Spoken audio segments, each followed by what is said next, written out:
What if I told you that free leads don't work for face-to-face sales? Today, over the course of the next 25 minutes, Nick and I are going to discuss a topic that we probably agree on, although we don't agree with everything, which makes the content worth listening to. But I think we're going to have a good conversation about why free leads don't work for face-to-face sales. And we won't discuss it, but I will say, I think free leads for telesales probably makes perfect sense with the right parameters. Nick, today's topic on Valentine's Day, the third video of the day, free leads don't work for face-to-face sales. How's it sound? I think it sounds like a hot topic. I don't know. Weird. It's weird to me that anybody would disagree with this. Honestly, I think you're probably right about the telesales thing.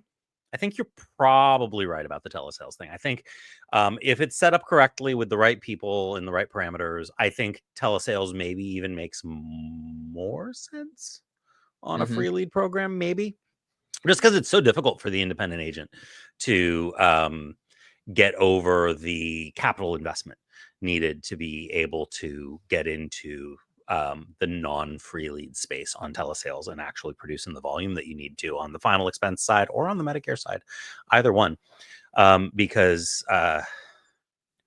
you need to produce in volume.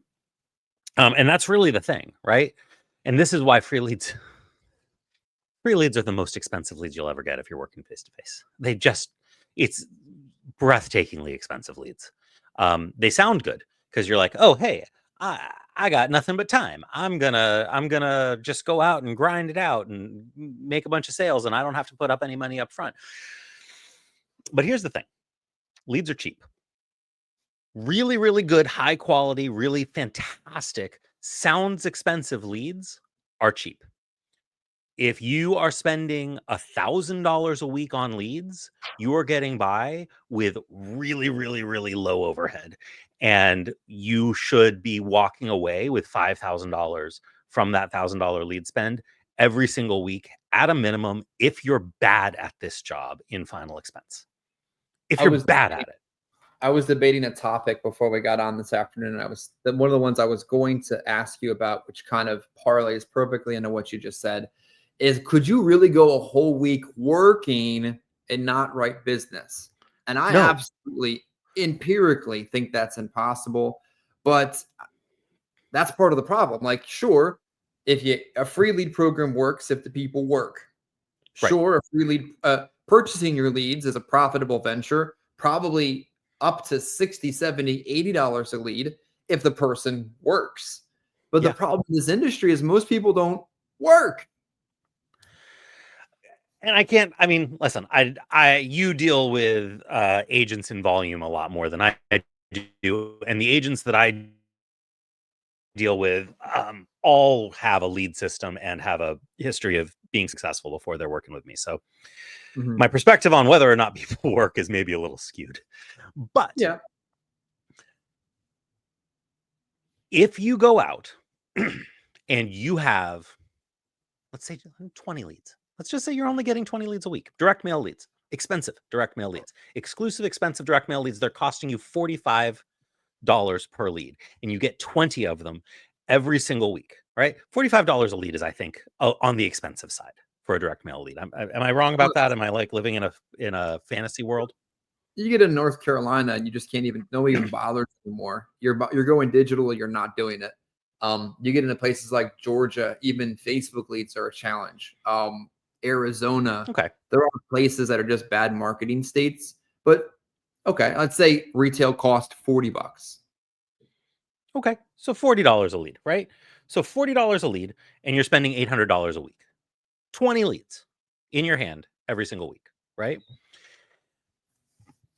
If you are telling me that out of 20 brand new leads that just came in that week from somebody who signed the paper and they got mailed to you, and so within the last 3 weeks, they've filled something out, you cannot track down and talk to 12 of those 20 people, you're lying. Like, everybody can do that. Everybody can track down 12 out of 20 people in their new leads. And if you are telling me that you cannot close 5 of those 12 people, less than 50%, you can't close 5 of those 12 people, you need to find a new line of work. Like, this is just not the job for you. If you can't make 5 sales out of 12 presentations off of 20 leads, like, I don't know what to tell you. This is not the job for you. But like, if you're making, call it $700 a sale, right? Like, maybe you're on a 100% contract and you're selling a $700 AP plan, right? So not a very high monthly premium. On average, I think that's a reasonable assumption. So if you sell 5 of those, you've made back your lead cost and then some by the time you've written your second policy. You're profitable if you just sell 2, right? Yeah, and at the risk of putting my foot directly in my mouth by somebody in my distribution who watches the video and gets their feelings hurt, that's not the intention here. This is actually a motivational moment because I don't think let's take it even further. Not even a new agent. Let's say you've been in the business 90 days, so you have your own personal inventory, right? You've got more than simply 20 pieces of paper with names on it. You've got last week's, the week before that, the week before that, a consistent flow of this week's, last week's, and such. If you went out there 5 days and you knocked 25 doors a day, you didn't even make appointments, you just 2015'd it, you just bang doors, ground and pound. You need to make money and you have bills to pay. I don't see how you couldn't present to one person out of 25 door knocks a day, and by pure volume and presence of mortality, enough people are going to say yes to what you have to sell to push you into the next week. Yeah. When I got into the business, I did not have a ton of sales suave or even social skills. Like, I showed up and took you to the hospital, and if you were alive when you got there, and that was a success. That was a great sales call. There was no warm up and rapport when you call 911. So I just simply brute force efforted 5 days a week and wrote 3,000, then 4,000, then 5,000. I don't understand it. But like, if today's topic is free leads don't work for face-to-face sales, here's what needs to exist in an IMO for it to even become possible. And tell me what you think. First, there needs to be a significant spread. We're talking 50, 55, 60, 65, 70 point spread. There needs to be infrastructure in place to distribute, receive, purchase, reorganize, reissue the leads. There needs to be significant capital in place so that when it's not working, you can eat the loss and keep going. There's probably needs to be staff in place, financial accounting, shout out to Post Rock Financial, and volume. Like, it's just, think about it like this. The first time you try to recruit an agent in final expense, you're not going to make anything. Sorry. Nothing. The second, the third, the fourth, the fifth, maybe around the 12th successful full-time producer, do you finally get to see any kind of revenue. So in free leads, 1 or 2 producers doesn't work. You need the volume of 10, 12, and 20 to balance out all the differentials in it. Maybe free leads don't work unless you have 20 free lead agents doing it.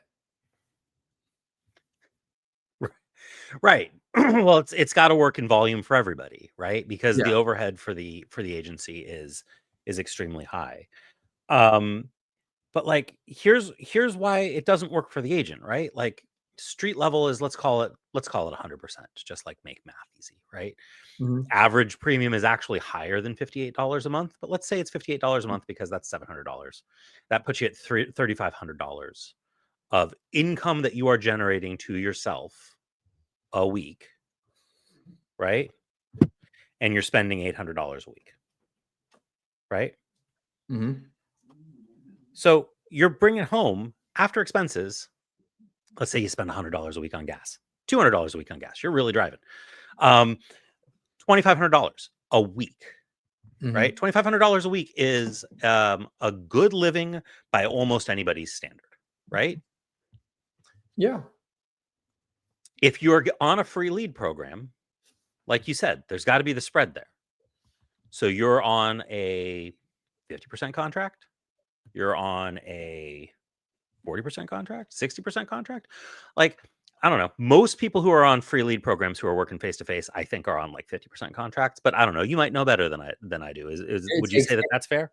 it takes that when you're talking about the spread necessary to maintain it, because dollar for dollar, you can do it higher, but people aren't going to consistently average the number necessary. That's the problem. I think the problem comes back to, I wrote it down here, it's skin in the game. Like the do forward model, I believe, is recruiting employee minded people, similar to what North Star did. North Star would take somebody out of a Rite Aid or a Walgreens who has a job but wants freedom and flexibility, Right. but of a similar income caliber, put them on the phone and pump them full of leads, run it through the machine, and they make money and they make money. It isn't the same kind of person targeted towards face to face, by, go out Right. and see people in the country or the hood. Right. I They mean, need, for that level of intentionality in your business and effort and requirements and responsibility, I think probably needs a lot of skin in the game somewhere. so I mean, like, if you're even on a 60% contract and getting free leads, which is I think the best that I've ever heard of anybody getting, you're still, instead of bringing home $2,700, $2,500 after you count gas, right? You're only bringing in $2,000. If you're on the 50% contract, you're only bringing in $1,750, right? For the same scenario, where all you did was, close 5 out of 20 leads after having given 12 presentations, so your closing ratio is less than 50%. Why would anybody choose to do that? Why would anybody choose to do that? Why would anybody say, "Hey, I've got more time than money, so I'm gonna go out and make less money"? It Why just would anybody do that? And so it's bad for the agents, and eventually the agents figure out that it's bad for the agents, and so they're not going to stay there because people are not stupid, and they will eventually be like, "Man, I'm writing $4,000 or $5,000 a week. I'm not just doing $3,500 a week in premium. I'm not Mhm. doing like baby learner numbers. I'm doing like real big numbers. I'm doing $8,000, $9,000 a week in premium." And here's the thing with free leads: the more you write, the more you get screwed. The more expensive your free leads become, the more premium you write, Yeah, because it's a percentage. You lose more money as you scale. it's Right? tough because You have to be failing out for it to make sense. You have to, the break even point is you have to be doing like $1,700 a week in premium. And how is that good for your upline? Right? How is that good for the person who is providing you with the free leads? They're losing money on that. They're going to kick you off the free lead program. It makes no sense for anybody involved at any level. I don't understand it. when you get it to scale, and I've seen the financials on it, I can see it on my own financial report when it's functioning the way it's supposed to. A free lead agent is your most profitable franchise out of all your franchise locations. If you look at a spreadsheet of your agents as in different restaurants in your chain, they are your Okay. most profitable restaurants when things are working the way they're supposed to. But the human That's the key. element is that uncontrollable variable that Right. the whole thing up. Right. When things work the way that they're supposed to, they're your Mhm. most profitable agent. It's like Right. the appointment setting program. When things are working the way they're supposed to, it's a very awesome thing. When Christmas break comes and everybody takes off, you're eating the entire payroll that week because you still have to pay those employees to be on staff. Right. Yeah. Oh, It is not a model that makes sense. For telesales, maybe, because the volume can be much higher, right? Then you're not talking about like 5 sales a week. Then you're talking about potentially like, 15 sales a week, right? You know, you're talking not 20 leads a week, you're talking 20 leads a day, oh yeah. Oh you my gosh. know. I get that The volume necessary is so much higher. I get that Um, question from Toolkit all the time. I want to place a lead order. Is the minimum 20? I'm like, the minimum. Yeah, I mean, the system doesn't let you order less than 20, but no, like right. It 25, won't, 30, 40. What are you yeah. selling? Is this over the phone? 80. People Like just, I was talking to a guy on Reddit, and he was like, "Hey, I'm wondering if I can do better on my leads. I'm making my own leads. They're costing me $47 a lead and I'm closing 20%. And I was like, are you doing that face-to-face or over the phone? And he's like, over the phone. Like, don't screw with that, man. $47 a lead and you're got a 20% close rate over the phone. I would take that all day long, every day. Yeah. Don't mess with it. You're going to be fine. Yeah, if it's making you money, leave it alone. But let's walk through a couple concepts I think are interesting over the course of our next 15 or so minutes we got today. Why do Medicare agents, because we're supposed to talk Medicare when we talk together, Yeah, why do correct. Medicare agents, Nick, expect free leads? Well, because they've because Medicare pays differently than final expense is really the answer. True. Medicare pays differently than final expense. Medicare leads are less valuable than a final expense lead. You can make less money per lead. And it is easier to market in other ways. Which is, I mean, I'm going to be honest. I do not recommend most of my agents that I work with. Most of my agents, I don't recommend for most of them to purchase dedicated Medicare leads. I recommend for most of them, and again, I've got a particular business model, but most of them are already buying final expense leads. Mhm. I recommend for most of them to market to their final expense book of business, because it's just dramatically more cost effective, because you've already got the prospects in your pipeline. And while Medicare will ultimately pay you more than a final expense policy will, you got to get there. It's not going to pay you more for 6 years, right? True. It's going to take 6 years to pass that break even point. And so it does not make a lot of sense to upfront 100% of your costs unless you're going to get off of those costs pretty soon. So the whole thing works a little bit differently because of that. But still, uh, free leads are tricky. Free leads are tricky. Free leads. I experimented with giving my Medicare agents free leads. I had a couple of agents who were, I thought, really good, dedicated agents that I gave a Yeah. number of free leads a couple of AEPs ago, and most of those agents just let those leads sit in their inbox while they did other things during AEP. They still sold during AEP. Yeah, they just didn't work the free leads that I gave them. That was Skin in frustrating. the game. It comes back to skin in the game. Yeah, you got to have some skin in the game. If you're from the agency owner side, the agents have to have skin in the game if they're going to use it. It needs to be valuable to them, It's right? like And I talked about value for an hour this morning. Has to be the policy has to mean something to the consumer. The yeah, leads have to mean something to the agent. The leads definitely mean something to the upline who paid for the leads. yeah, yeah. Like I gave one guy like 1,900 leads for free that just sat in his inbox. He never even opened them. Never even opened the email. I was more than a little bit upset. He sold, like he wrote business that AEP, but he mostly wrote business from his final expense book of business. He didn't feel like he was busy enough doing that he didn't feel like he wanted to go out and knock on the door for these free leads. True, Yeah, because it didn't mean anything to him. Let's talk right. next one.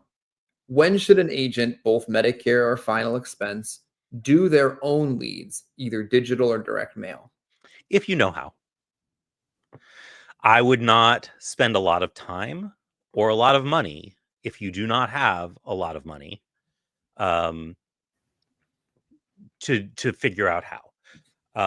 I would say anybody who's watching this should value their time at roughly one policy an hour. So if your average policy is $500, $500 an hour. If your average policy is $1,000 an hour. That is what you could be making if you were out sitting and talking to a prospect instead of learning how to do Facebook ads. Very That's true. about how you should value your time. If it's going to take you at $1,000 an hour, 20 hours to learn how to generate your own Facebook ads, you are costing yourself $20,000. And be aware that that's what you're paying. It is not, time is not free. There is No. not an infinite amount of it. No, Time no, keeps marching on regardless. You only have so much. literally Um, one life to live. Like it's like yeah, if you're not writing enough money to make sense in this business, it's okay to go find something else to do. No, I mean, if you yeah, did it correctly, mind you, but if you weren't doing it correctly, that's a you problem, and you need to take responsibility for that. yeah. You wanted to throw this one in there for today's conversation. Why are many organizations, whatever word they use to identify themselves as, Mm. lowering advertised commission levels? Um, so without getting myself in trouble, uh, I think that it has actually gotten too easy to write final expense applications these days. Interesting. Things like iCover, things like DocuSign, um, click to sign stuff, some telesales agents. Um, it is too easy for somebody who can look at this industry and say, holy cow, I can write business today and have a deposit in my bank account tomorrow for $1,500 for every application that I write, if I write a big enough application. And they're not going to validate whether or not the bank account works before the application, before they pay me. Hmm. And they're not going to pursue criminal charges against me if I submit a bunch of applications with bank accounts that are invalid. Yeah. And so they're not going to come after me, and nobody's actually going to get charged for these. So, victimless crime, right? I'm taking one over on the insurance companies. And so I'm going to go make like $60,000 in like 5 days and then skip town. Yeah. You better And skip the and and that sounds kind of like, oh, Nick, that's a kind of a crazy catastrophe doomsday scenario that you just described. Except I can literally name 4 people off the top of my head who have had that happen to them, pretty much exactly like that. And Yeah. so people are lowering initial compensation rates. It is bad for everybody, hurts everybody. I think the fact is that when people, and I was talking to an agent today because he wants his lead carrier to be someone that pays on issue, not on draft. I get that. I Hmm. get that. It makes perfect sense. And Yeah. I would teach that. Like your primary carrier should probably pay you quick so you can keep your cash flow going. Hmm. There's not many of them. There's really not that many of them left. No. A Transamerica will do it on a case by case basis with the right relationship with them. Hey, Steve Weber, shout out to you guys if you're watching. American Amicable will do it on, I believe, on a regular basis, depending on the IMO. I mean, it's really IMO dependent, so I Yeah. can't go down the list. But a broad spectrum, A most lot of of them won't. them don't do it because of bad actors and the risk involved. Yeah. Really, Yeah. And like, listen, nobody likes doing PHIs. Everybody's like, it's 2025. I'm not doing a PHI anymore. I get it. But a but PHI is, it is much harder to fake 40 applications when you have to do a PHI on everyone.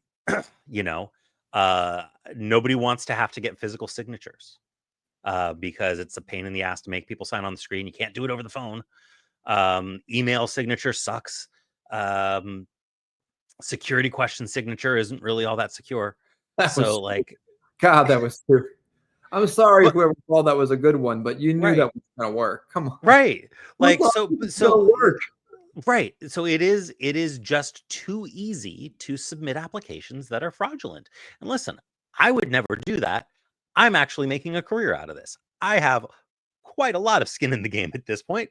It is not worth it to me to go make 50 or $60,000 real fast.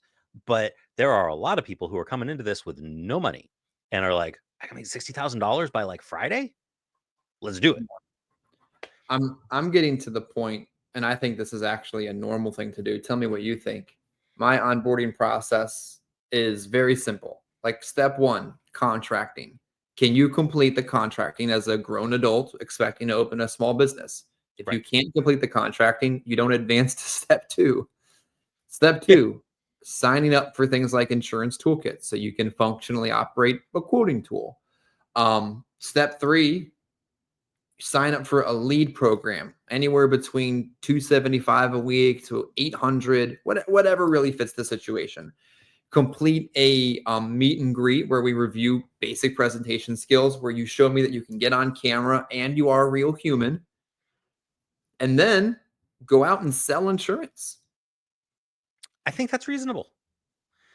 Like, yeah, I think that's really reasonable. Like, unless I know you already and I've met you or we've talked, like pen pals for 10 years, that's a little bit different situation and you want to Yeah. pick up. But there's so much weird stuff out there. And I even contracted agents before and felt really weird about it. And then they didn't write anything, and thank God they didn't, because it didn't seem right. Yeah. But I think we should be protecting ourselves more and be like, can you get on a Google Meets? You Yeah. can't.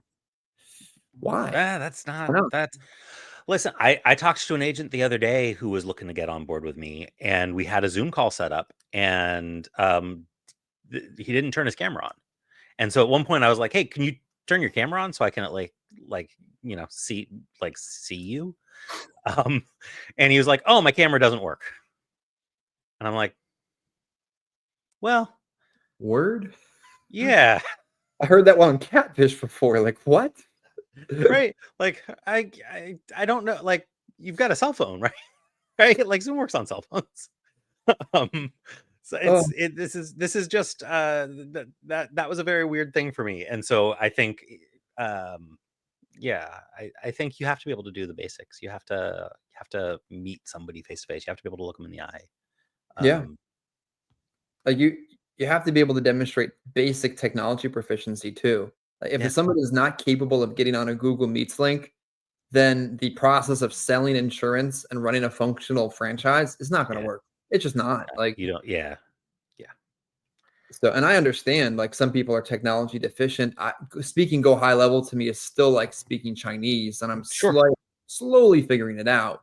But entry level stuff, like to be able to open a GPM application and walk yourself through it. If you can't manage Google Meets, you're not going to manage GPM. I'm sorry. yeah, right. So, You have, I mean, everything is becoming electronic applications these days. The yeah, companies that even offer paper applications are becoming fewer and farther between. You have to have some basic technological competency, and if you don't, again, then this industry is not for you, and that's okay. It's not for most people. yeah. it, What's new in it's not Medicare? for most people. Let's Most wrap. people do not belong in the industry. No, It's yeah, okay. that's what. Yeah, no one hates you for it. Let's Yeah. wrap up on that. What's new in Medicare? What are you thinking? Oh, just getting ready for April, when SEPs get crazy, um because they're real weird this year. And Mhm. maybe that's the next one we can talk about. All right, so everybody, we'll try this again. We did this last week. It didn't work out so well, but um, if you're watching this and you've made it to the end and you would like us to talk about Medicare SEPs next week, I cannot promise you that we will actually remember that we wanted to talk about that. Put something in the comments. Let put something in the comments saying, "Hey, we want you to talk about Medicare special election periods," or maybe you want us to talk about something else not related to that. We won't remember that this is what we were talking about. Whatever you put in the comments is probably what we'll talk about. So we'll talk about that next week. Yeah, second call to action. If you want to work with either one of us, our contact information or our presence is raw across social media. Feel free to reach out. Nick, awesome opportunity to work with folks that are doing final expense that want to add into Medicare. Yep. I run a very similar business model, but slightly different. It's slightly different personalities. But if you're looking for folks to work with, welcome to the non-blackout period of free agency in the Medicare realm. Feel free to reach Absolutely. out to us across socials, and we'd be happy to have that conversation. Subscribe to the video, comment below, hit the like button. If you didn't do that, that was mean. Come on, interact with the video if you've watched this far, and we'll see you next week. See ya.